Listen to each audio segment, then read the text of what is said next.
Hello, and welcome to another edition of the Hitting the Hardwood podcast, your home for all the latest Minnesota Lynx and WNBA news, analysis, and coverage. Thank you for tuning in to another episode. I'm your host, Mitchell Hansen. And I think I say this every time we open up a podcast, but this season has flown by so dang fast. We have, as I'm recording this podcast, we're in between the third and fourth games against the Liberty for the Minnesota Lynx, and the Minnesota Lynx have 11 games left in the regular season, which is kind of hard to imagine and realize because it feels like the season just started. But we're officially in the home stretch of the regular season, not just for the Minnesota Lynx, but for the league in general. And it's one of my favorite times of the year. Playoff picture starts to heat up, as it is already, but it really starts to heat up here over the next couple of weeks, and we start looking ahead to the postseason, and that's the all-time best. My favorite time of the year is postseason basketball and playoff basketball. It's unmatched and it's unlike any other. So it's almost here. It will be here before we know it. And it always seems to fly by. The regular season does in a blink of an eye. But it's been a fun season so far. Especially if you are a Minnesota Lynx fan, because the Minnesota Lynx just continue to dominate.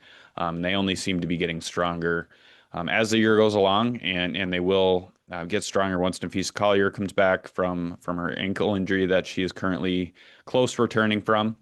But once she does return, entering into this home stretch of the regular season, Minnesota is going to be an even more dangerous team. And that says a lot for a team that's has the second best regular season start over 33 games in WNBA history.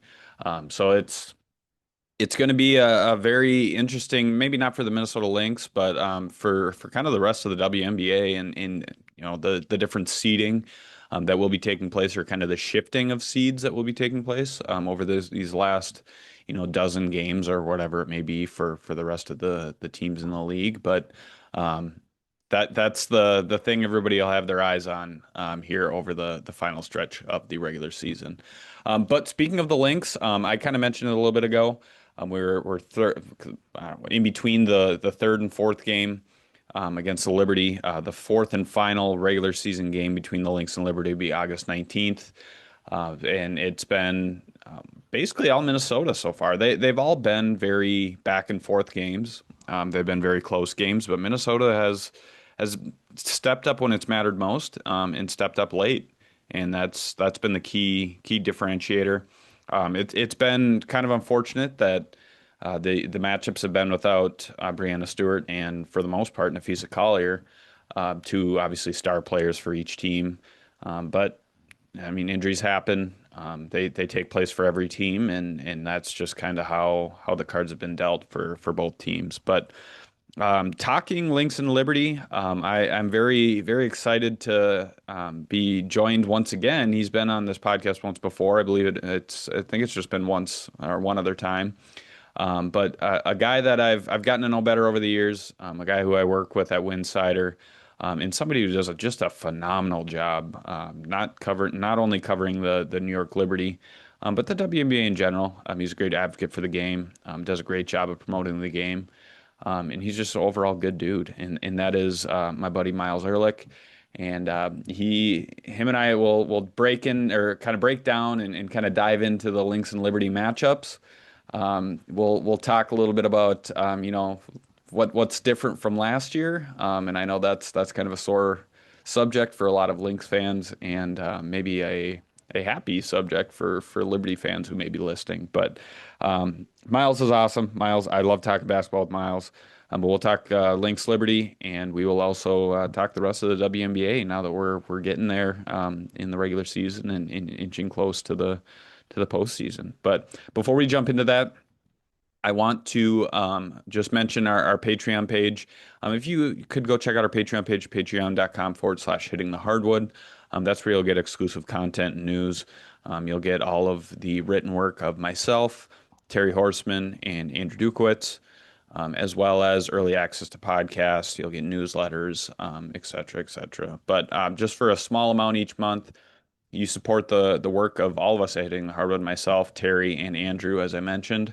and you kind of ensure the longevity of this. And we enjoy covering the game. We think you deserve it. I know Andrew and Terry have talked about this on their respective podcasts as well.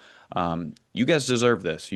Especially Lynx fans, you deserve to have these podcasts. You deserve to have this coverage. You deserve to have this content. And we want to continue to do that for you guys, as well as WNBA fans and stretching far beyond Lynx fans. But you guys deserve it. You deserve this game deserves the same coverage that other leagues get. And we're working our tails off to be able to bring that to you guys, and supporting us via the Patreon page. It just helps us out. It makes it, we don't do it for the money. I mean, as you've heard from a lot of other people, you're not breaking the bank by being a beat writer or covering the WNBA, unfortunately. But it's something we enjoy doing and we want to do and we do outside of our full-time jobs. And anything you can do to support us to just ensure that we can continue to keep doing this, every little bit helps. But please check out patreon.com/hitting the hardwood, and that's a good way to do so. But now that I'm done rambling, let's jump into the podcast with Myles Ehrlich. Myles, how you doing? I'm good. I'm good. Middle of a chaotic W season, but Yeah, this has been a fun one. yeah. Start to finish. We were kind of talking about it before we got onto the recording that there's just something about this season that is kind of it's I mean it's a busier season. It's more condensed, as you kind of mentioned to me off of the recording, but it's been kind of a hectic season. You kind of feeling what we're at like the 10 mark of games left for a lot of teams. Yeah, and then it always feels like every year this is the stretch that speeds by, and then we get right into the playoffs. Yeah. And this is like in baseball, they've got like the dog days of August. The W has that too. Oh yeah. So I feel like I'm just at this point hoping that we're at the window where all of these teams, then we're going to talk about Lynx and Liberty, but all the Mhm. teams that have injured players like have this runway to start integrating them back into the lineups, and that we can hopefully just have a healthy stretch for the postseason because it's such a fierce competitive league right now. Obviously, Lynx are running away with it in the standings, but just like that next tier, everyone has really upped their games this year. Mhm. So I want everyone just healthy for the postseason. Yeah. Yeah, it'll be really interesting to see, I mean, this is every season, but who not only gets healthy, but who gets hot at the end of the year. I Mhm. mean, we're looking at Las Vegas, who's on a tear right now. I mean, that's kind of opposite of what they started the season at, but this is the time to turn things around. And if you're in the hunt, anything can happen at this point if you can put it together. But Yeah. um, Can I actually start this interview by asking you a question? yes, you absolutely can. Just on the heels of the Vegas talk, because they are so hot and because Asia is just doing everything right now. Yeah. Where are you at with the MVP race? Because the longer Fee misses, the more open it feels. Yeah, I was actually thinking about that just off of Asia's performance. The day before we're recording this podcast, she dropped what 34 points or whatever it was. I mean, she is absolutely on a tear. I thought, when we are sitting at maybe All-Star break or midway, maybe even just a couple weeks ago, I thought Fee had a solid chance of being potentially close to unanimous because she just seemed like the odds-on, the clear front runner. But now, I mean, I still think Fee is the favorite. I think Asia would have to kind of continue this the rest of the regular season and she very well could, but to And then to kind of AT's got five triple doubles. well, right, exactly. Yeah. So I think it's definitely closer now than what it was. But I do still think, and maybe it's a little biased just because I've watched more of Fee, but I do think that she's still the front runner. But what do you kind of think? It's hard because there are all the stats that float around about like nobody has ever missed more than 5 games Hmm. and won, but also this is the longest season the W's ever had, so I think it's got to be a percentage thing. At the same time, there's 44 games, but AT missed a few games. I know Asia missed a few games. Fee did too. It's hard. If everything ended today, I would still have Fee, Hmm. and I think Fee, AT, and Asia would be my order right now. But if Alyssa Thomas keeps putting up triple doubles, and if Asia keeps putting up 30 bombs, and she put up the 30 and 20 last week too, Hmm. and if either of those teams end up as that distant but still second place team, because that 2, 3, 4 right now between the Liberty and also the five, right? Between the Liberty and Phoenix and Atlanta and Hmm. Vegas, like that can shake out in any direction based on where they started. Like the season being so long means that like you have more chance for this momentum to shift. And it also depends on, I know that she was on the injury report as doubtful last game, but how quickly we Hmm. see feedback. And I think it was a lucky streak of the schedule to have that week off Yeah, also. I agree. Uh, but yeah, I know that there's just like there can be something said about how well Minnesota has also played without her. But I don't think that them being dominant, regardless, should be a knock against Fee. It's just anything that should help Cheryl more with the Coach of the Year vote when it comes to Yeah. that. I was, now that you said that, I was actually just thinking about it because I go back and forth with the MVP award because what is it? It's the most valuable player. And when Hmm. you're looking now, all these players are the most valuable player on their team, but you look at each team and who is the most valuable to their team. You could argue that Asia Wilson's the most valuable to Las Vegas right now. If you take her out of the Hmm. lineup, maybe they're definitely not as good, but when you look at Minnesota without Fee, like they've just almost been able to just kind of keep rolling and not even skip a beat. But I don't know. It's it's kind of the best player, most valuable player argument that, which one do you really give the MVP award to? And I don't know. I do think Fee's gonna end up winning it. I think the dominance of Minnesota to this point is kind of, I think that feeds into it a little bit. But I don't know, it's getting tighter by the game. Fee needs to get back onto the floor and just for a multitude of reasons. But if she wants to keep that MVP Hmm. hope alive, she's got to get back, which I do think she's close. I mean, she's out of her boot now. That's She's moving good. around. I know Cheryl said this past week before the third Liberty game that she's running around and she's on track. So I would anticipate she's probably not going to play in this fourth game against the Liberty, but she'll hopefully be back here. I would say maybe another week, which is about on track to what they were talking about of reevaluating her in a couple weeks. So. How Um, long is the electric slide to game action delay usually? Because now that she's out there for that, it feels like she's got to be close. Yeah, she was out there dancing. So I mean, I don't know. That maybe that's part of the rehab. That's another box that they have to check off once she gets out there and dances on the floor post game, then she's good. But no, and I know that a lot of people were freaking out with the boot too, but that's a common Precaution. thing. Yeah, Yeah. it's just it helps with everything. It Hmm. maybe looks worse than what it maybe is, but. Yeah, I think I don't really think there's going to be any delay, beyond what they initially had envisioned that she'd be out. But I mean, yes, I know that it's in the back of their mind. They want to get her the MVP award. I know that that's something that they want to get her back on the floor to be able to get. But also, there's no rush either. I mean, the Hmm. Lynx have a playoff seed wrapped up or a playoff spot wrapped up. Yes, the number one seed is something they want to get, but there's no need in rushing her back by any means because it goes far beyond this regular season too. Yeah, absolutely. And they're 7 games up. So Right, they all but have the number one overall. And like, I know there's the magic numbers of it all, but hmm, also if you just look at who everybody else has to play, they right. might have basically already tied that up. Yeah, yeah, I think so too. Do you want to get your business in front of a passionate and dedicated fan base? Do you want to support the ever-growing landscape of women's sports? Hitting the Hardwood Network is here for you. We offer partnerships and sponsorships at various levels, including advertising on the Hitting the Hardwood and Links Happy Hour podcast, the Hitting the Hardwood newsletter, Patreon page, website, social media, and much more.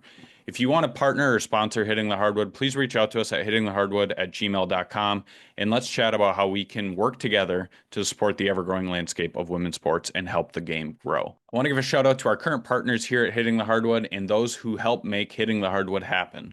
Thank you to Pence Homes, Fantasy Sports Evo, Homage, and Better Edge for your continued partnership and your continued support of Hitting the Hardwood and Lynx Happy Hour and your willingness to help make the game grow. Speaking of the W, just kind of the layout. What is we already kind of talked a little bit about Vegas, but what have you thought about what we've seen, this season and specifically over the last couple weeks with the standings and just kind of each team throughout the league? Yeah, I feel like because of the way the season's broken down, I've fallen in love with different teams over Hmm. different iterations of teams over different parts of the season. At the beginning, the Atlanta Dream were the first team that really stood out to me because Yeah. it was just how was Smesco Ball going to play Hmm. and how were BG and Breezy going to fit into those lineups and get out on the perimeter. And the player that has excelled the most in that new system outside of Alicia Gray, who is having rightfully in the first team all W conversations. But what I've seen from Naz Hillman this year, it's been one of my favorite developments and one of my favorite storylines. And then the next team that came along was the Phoenix Mercury and Hmm. everyone that they were putting in and out of the lineup and how even down one of the stars that they added in Satu for large portions of the year, or Ka working her way back, how they were able to get all these just some undrafted players, some veterans, and just put these lineups together and just go out there and win game after game. And then the Valkyries, the Golden State Valkyries, who have now broken or set the all-time record for the most wins from an expansion franchise being Hmm. added to the W.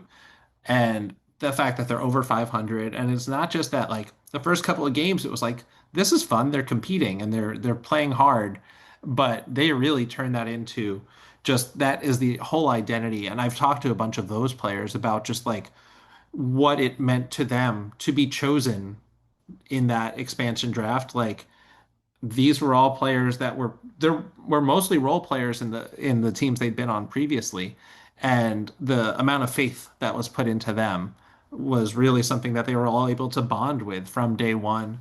And they've been so much fun. And talking about Nas as being one of my favorite stories of the year, Veronica Burton and what Hmm. VB has done there. And she put up a 30 bomb last week for them Yeah. too. It's just really outstanding. And obviously, she's out now, but Kayla Thornton making the All-Star team there Hmm. and being just the representative, the first ever one for that Valkyries franchise at the All-Star game was really cool to see. So there's just been so much outside of, last year, I feel like by the time we got to the finals, it was like this predestined Lynx Liberty matchup. And now this year, it just feels like there's so much to love up and Hmm. down the standings. Yeah, I kind of going back to Golden State too. It's if you'd have told, I think any of us that they would, be around well, they're in seventh place right now, but around that 6, 7, 8 mark. I don't know if anybody would have told you that that would have been an outcome. Mhm. I think a lot of people just thought it was a foregone conclusion they'd be a bottom, 4 team in the league or 5 team or whatever, and not make the playoffs. But despite their injuries, despite, kind of players going in and out of that lineup, they've been able to maneuver that well and kind of be a surprise. So Yeah. it's And great to see. Eurobasket too. Yeah, they Yeah. got hit hard by that too and lost a Yep. lot of players because they have so much international talent, but they've Mhm. really just kept it going. Yeah, no, absolutely, absolutely, which is awesome to see. Hopefully, we have that with the future expansion teams too, and just continue Yeah, the knowing the talent that is out there. I think we'll be all right. bar's been set high. Yeah, absolutely. When it kind of looking at these last it's basically 9 to 11 games for a lot of the teams. Is there anybody that you're really looking at or kind of intrigued to see how they finish out the rest of this season and if they're able to move up or down in the standings?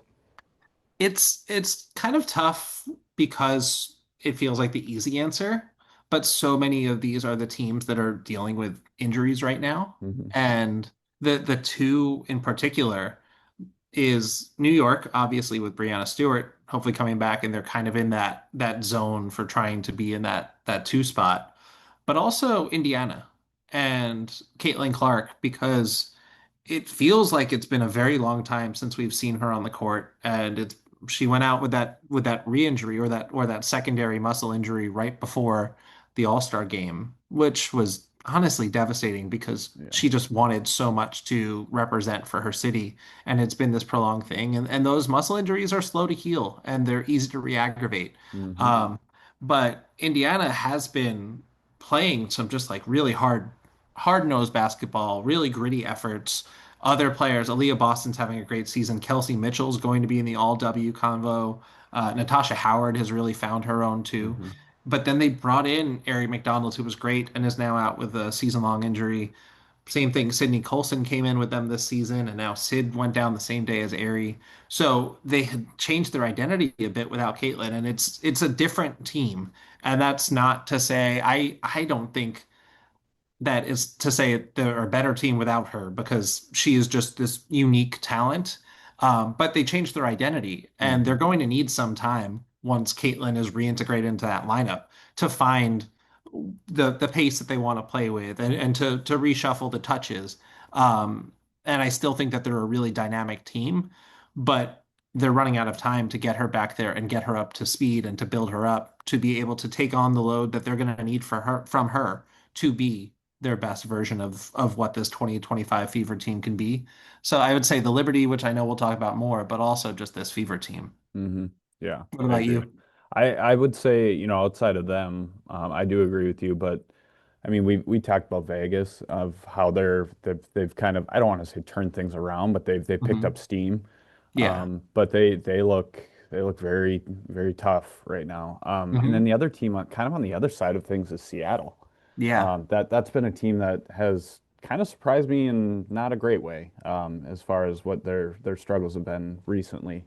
But the if I mean they're still in a playoff spot, the Storm are, Hmm. and they could end up turning things around here over the last couple weeks of the season. But that kind of caught me off guard because they were near the top five or top for sure top six or whatever in the W most of the season, and then this rough patch. They're what 2-10 or 2-8 in their last 10 games. Like that's not a good time to have to go through struggles and to kind of hit some road bumps. You hope those happen in the beginning of the season, then you turn things around, kind of like what Las Vegas is doing right now. But Hmm. yeah, those two teams have kind of surprised me to some extent.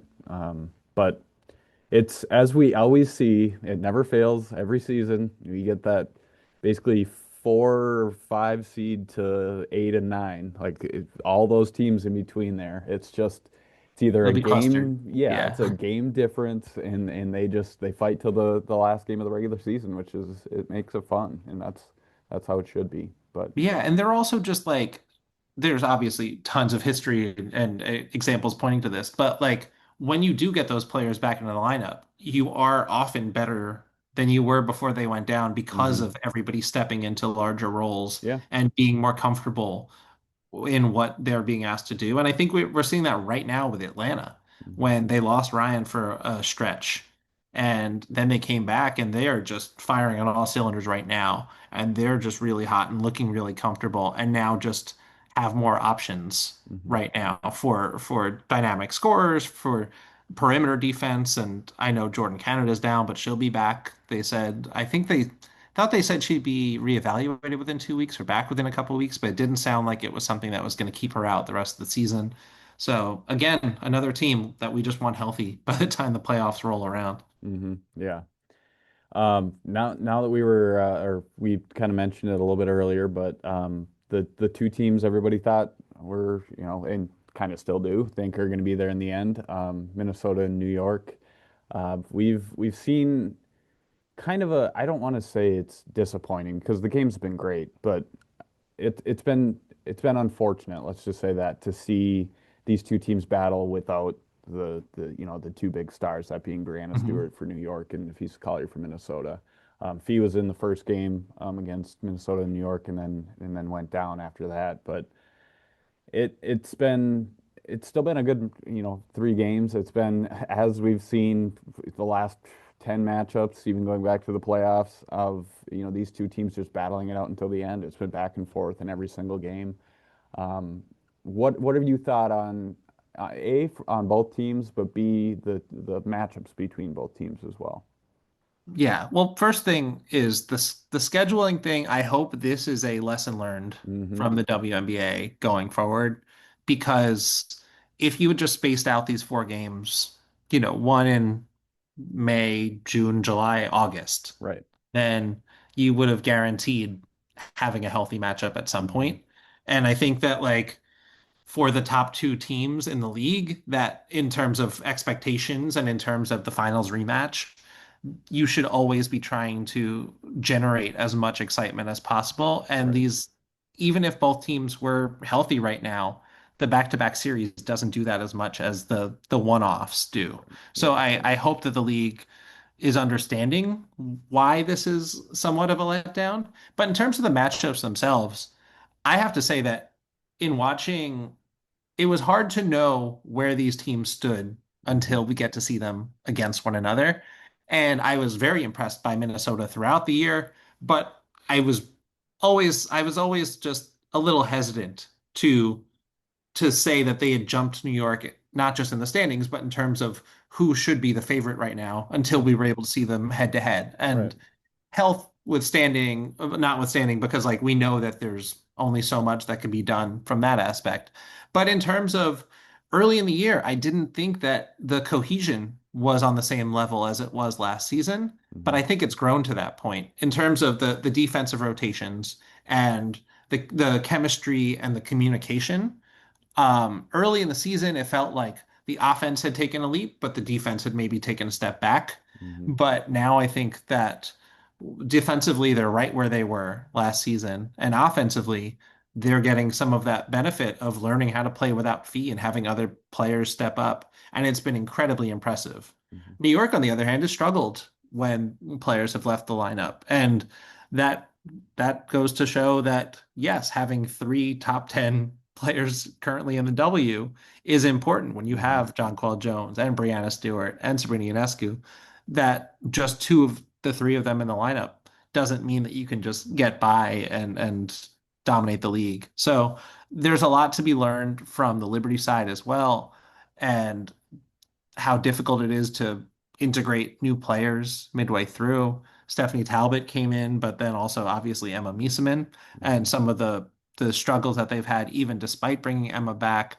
and some of the things that the Lynx were able to exploit, especially in the pick and roll against this double big lineup, were really interesting to see because it's it's good for, I think, New York to know what those struggles are before Brianna Stewart gets back, because some of that is going to be hidden when you have her on the weak side, Hmm. able to kind of help with some of those struggles.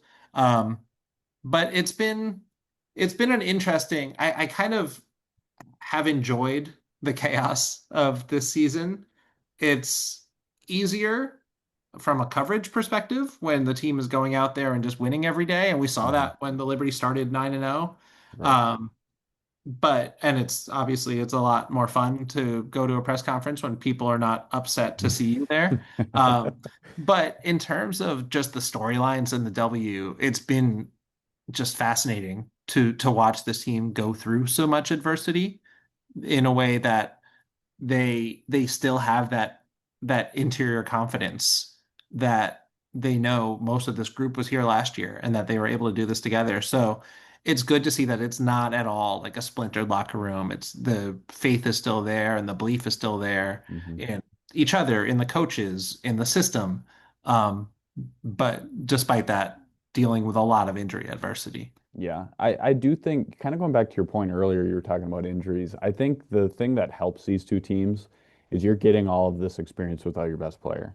Hmm. And obviously, when you get your best player back, that will help your team. It helps everything, helps every single player on the roster, or a player on the floor, or who is on the floor at that time. But it's good to have it happen right now because, if these two teams had both players healthy, all season long, then maybe first round of the playoffs they go down. That's worst case scenario. I mean, it's now if somebody gets hurt, they've been through this. Each Hmm. player knows they need to step up and how they need to step up. So it's a good learning opportunity, I think, for a lot of them, coaches and players. And the thing that is intriguing to me is it seems like every move New York has made, every new move that Minnesota has made is with the other team in mind. Hmm. There's a lot of times, it reminds me a lot of when, the Sparks and Lynx had their kind of battles back, a decade ago, or it's hard to believe it's been that long, but almost a decade ago, that it seems like every move was a chess move to beat the other team. And it seems very similar to New York and Minnesota this time around. I mean, New York kind of obviously with Emma Meesman, you get a little bit bigger, which is kind of a downfall to the Lynx because they don't have a lot of size. And then Minnesota kind of goes the other direction and kind of beefs up the guard group and or kind of the wing and the defensive side. So it's fun to watch them kind of go back and forth because they know it too. That these are the two best teams in the W, and it's probably it is likely that they'll maybe be there in the end again. But yeah, it's been. I don't feel like a lot of people are going to jump to conclusions too with these 3 games now, soon to be 4 games between these two teams, and say, wow, Minnesota's won 3 out of the 4 games, or they've won all 4 games, or whatever it ends up being. And they're going to say, oh, Minnesota's a better team. Okay, maybe, but that's not, you got to look behind, peel the curtain back a little bit and realize that the top 2 players are gone. A lot of new pieces are kind of moving in and out of the lineup. So there's a lot that can change even from now until the start of the postseason. Yeah, yeah. I also think that like in terms of just the transactions, there's the just the counterpunch of everything. And this went back to New York and Vegas a couple of years too, Yep. where New York loses that finals in 2023 and they said we need to get bigger. Hmm. And that was the counter to the guard heavy team. And now Minnesota loses to New York and they're like, okay, we got to bring back Jess Shepard and we Hmm. have to bring back some more physicality on the perimeter and add some of that. And it's just the counter. And obviously, New York bringing in Natasha Cloud also before the season looked to shore up some of that strength and physicality and the perimeter that they saw they had a lot of struggles with Minnesota because that finals was the most coin flip of a finals that we've seen Hmm. in league history. Oh yeah. So with both teams making huge comebacks and both teams blowing late leads, and obviously there's been enough discourse about whistles for a lifetime, and that's not going to stop that. That's not going to stop tomorrow. That's not going to stop last Saturday. That's never going to stop. Yeah.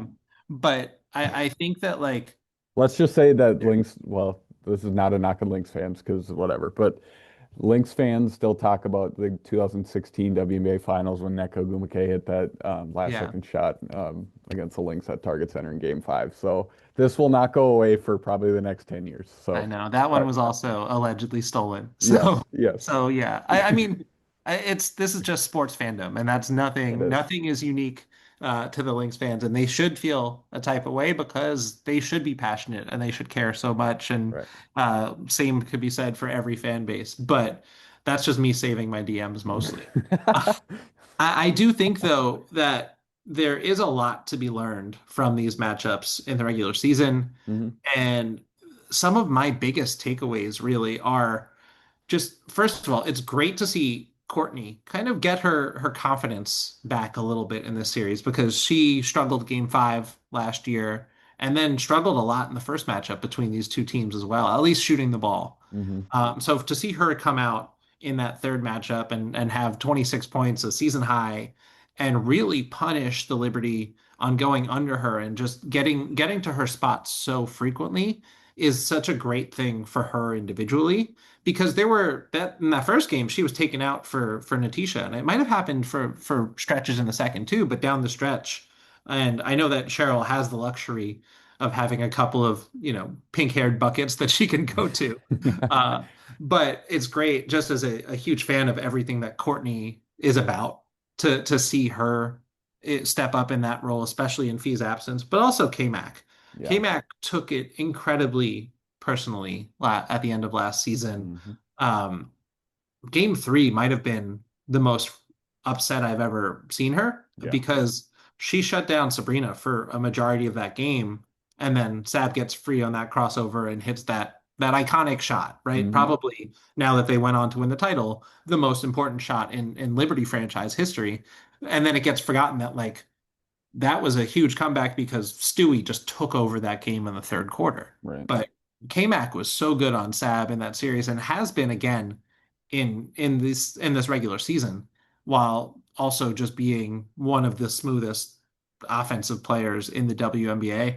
So just to see the two of them really excelling is huge.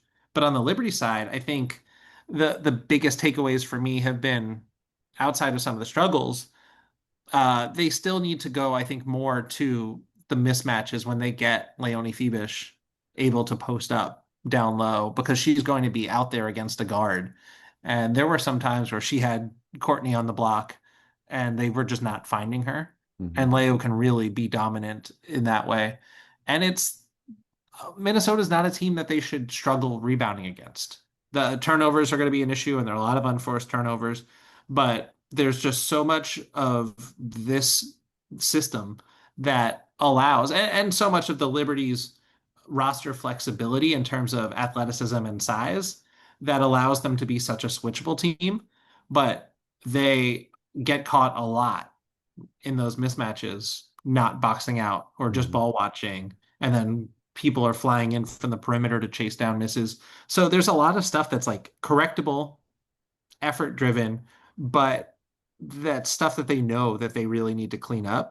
And some of that's going to be because you've got rotations and lineups out there that are not used to playing with each other. And that we see a lot in how Minnesota attacked New York with the pick and roll coverages specifically. Hmm. And New York just got lost sometimes or was going under a whole bunch and sometimes thought they were switching when the other player wasn't. And the weak side help isn't there. But again, a lot of that'll be cleaned up when the weak side help is Brianna Stewart, who they always love to keep off ball and roaming. Hmm. But we've seen times where they're like, okay, we'll have a couple of possessions where we'll put Brianna Stewart on Courtney Williams and get that 7 foot wingspan in her face and then see what her decisions are. So there's still a lot of chess to be played, I think, in this matchup.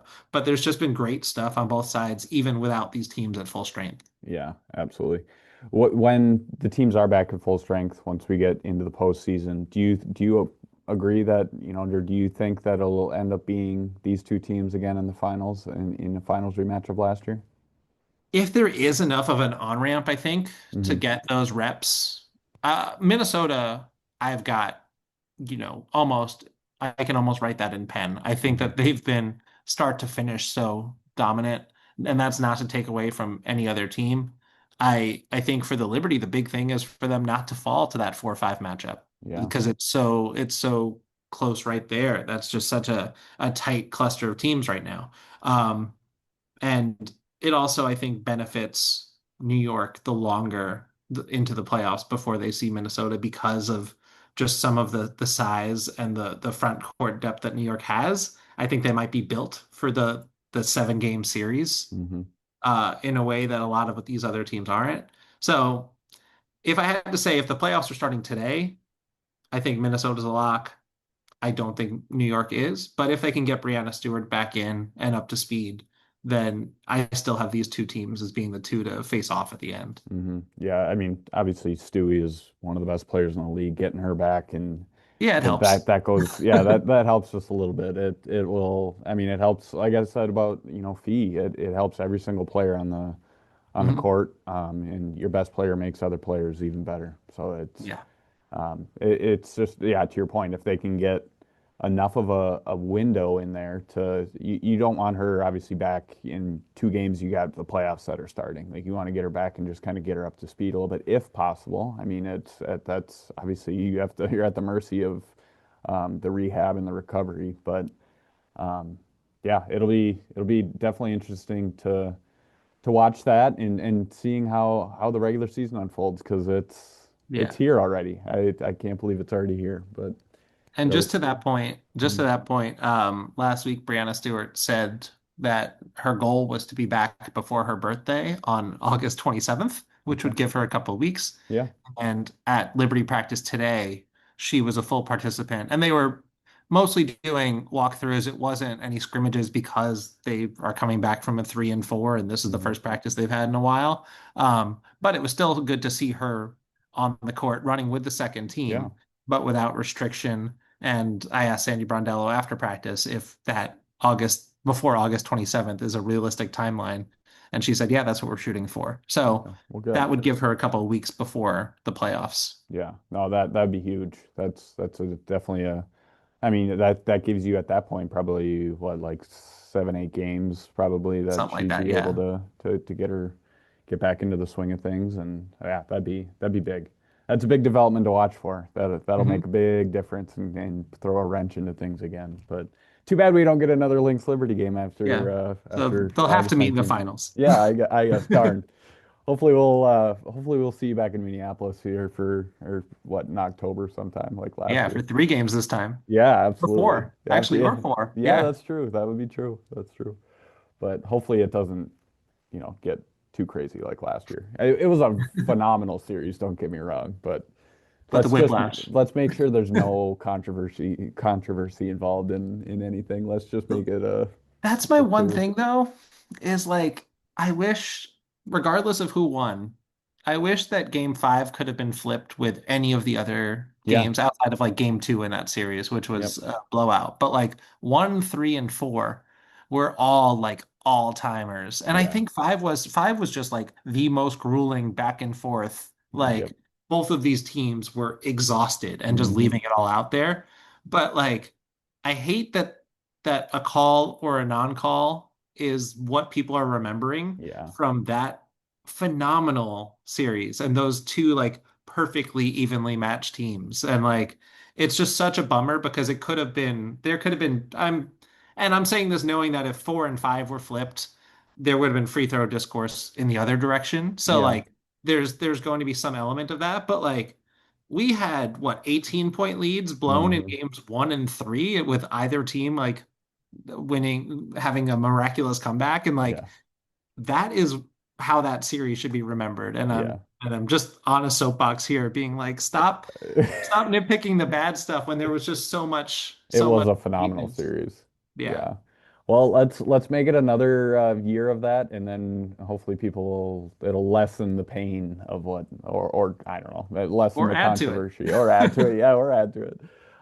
But no, it'll be a fun rest of regular season, fun postseason, and hopefully a deep postseason for both the Liberty and the Lynx. I think it'll be a great playoffs this year. But Myles, appreciate you joining me. I Of appreciate course. the insight as always. It's always a blast chatting with you, and we'll have to catch up with you again soon. If the Liberty and Lynx are back in the finals, we'll definitely have to do this again once we get closer to the We'll have to do finals. it live. Yes, absolutely. Sounds great to In me. person. Yes, yes, definitely. We'll definitely do that.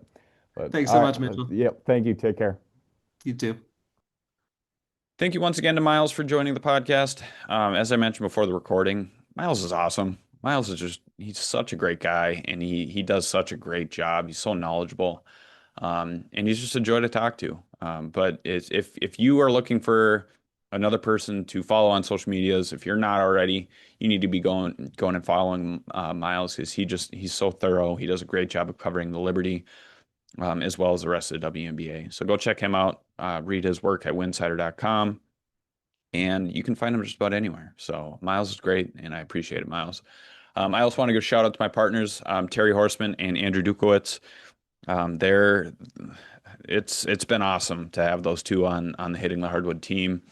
I never envisioned 3 years ago that this would expand into kind of a team. I thought this was just kind of me running the show and kind of having my podcast, and we'll see where things go. But it's been a pleasure to not only get to know Terry and Andrew, because they're just phenomenal guys and phenomenal human beings, um, but to team up with them to provide this to you guys. As I mentioned earlier, you guys deserve this. So it's been a blast, and I can't thank those guys enough for being willing to join me and start on this endeavor of hitting the hardwood. And it's been a fun 3 years, and we look forward to continuing to provide this content, this coverage, these podcasts, and everything in between. I also want to give a huge shout out to our partners, because they are one of the biggest reasons why we are able to do what we do here at Hitting the Hardwood. Their support goes such a long way, and everything that they do to help not only promote the game but promote us. It's just phenomenal. And like I said, we couldn't do it without them. If you or someone wants to partner with Hitting the Hardwood, you can do so by checking out our partners page on the website. You can send us a DM on social media. You can email us at hittingthehardwood@gmail.com. Any form of communication, reach out. Let's see what we can do. We have sponsorship packages and kind of levels that you can choose from, or we can get creative and kind of go outside of that. So just reach out to us, and we'll figure things out, and how we can partner together to help this game grow. But I want to our current partners, as I mentioned, I want to give them all a shout out. First and foremost, I want to give a shout out to Pence Homes. Nate Pence and the Pence Homes team is awesome. They should be, if they're not, they should be your top choice, whether you're buying or selling. And because they're just here to support you, they're here to support your home ownership goals. And Nate is one of the biggest Lynx fans, one of the most passionate Lynx fans, and he is an absolute hoot to follow on social media. I haven't had too many chances to interact with him in person, but Nate's great. Nate's great. So go check the team out at Pence Homes and support them. And on top of that, if you schedule an appointment with Pence Homes, you get entered in to win a pair of upcoming or tickets to an upcoming Lynx game. All you have to do is you just have to mention that you heard this on any of the Hitting the Hardwood podcast or family of podcasts. That be this podcast, Hitting the Hardwood, the Lynx Happy Hour podcast with Terry Horseman, or the Missing Lynx podcast with Andrew Dukowitz, and you'll be entered in for a chance to win those tickets. So if that is enough to convince you, you need to go do that. That is a great deal, and you do not want to miss out on that. I also want to give a shout out to Fantasy Sports Evo. They've been a partner here of Hitting the Hardwood for a few years now. Fantasy Sports Evo is a new way to play daily fantasy sports, made for all sports fans. You don't bet on players like you do any other betting platform. You pick teams. You bet on teams, so you're picking which team's going to make the most three-pointers rather than which players are making the most three-pointers. So it's a very unique way of playing fantasy sports, but it's awesome. I've enjoyed it quite a bit, and I'm a regular user myself. If you go check out Fantasy Sports Evo and you sign up using the promo code LYNX, LYNX, you receive a 100% deposit match plus $10 in playable credits. So thank you, Fantasy Sports Evo, for your support of Hitting the Hardwood. Next up is Firehawk Construction and Remodeling. Firehawk Construction and Remodeling. They're a newer sponsor, a newer partner here of Hitting the Hardwood, but they've been phenomenal. They're located in Blaine. They're proud to serve the North Metro area as of now. And you need to go check them out and go reach out to them because Isaac and the team there are there to help you with anything building and remodeling that you might need for your home, your cabin, or anything. So please contact Firehawk Construction and Remodeling if you are considering that work on your home or your property or whatever else it is. And then the last two, Better Edge and Homage. Better Edge is a Minneapolis-based betting company. Also a sports betting company. They are proud supporters of the Lynx, of the WNBA. They have been since day one. And if this doesn't convince you to go check out Better Edge, I don't know what will. First of all, Better Edge is BETTOR edge.com. If you go to betteredge.com/links and use the promo code LYNX, LYNX, you receive a free $20 when using that promo code. So go check out our good friends at Better Edge. And then Homage. Homage, we have partnered with, or we started partnering with them really since the inception of Hitting the Hardwood. You'll see us regularly do giveaways and contests with Homage and Homage's gear. But they're a vintage clothing store. They offer a variety of clothing items, also, or notably WNBA and Minnesota Lynx items. So you can go to our partners page. There are two URLs in there, or hyperlinks, I should say, with where you can find Lynx gear and WNBA gear. If you click on any of those and you buy something through the site, a portion of that comes back to support Hitting the Hardwood. So it doesn't cost you anything more, but you can go check them out and support them, and then in return support Hitting the Hardwood.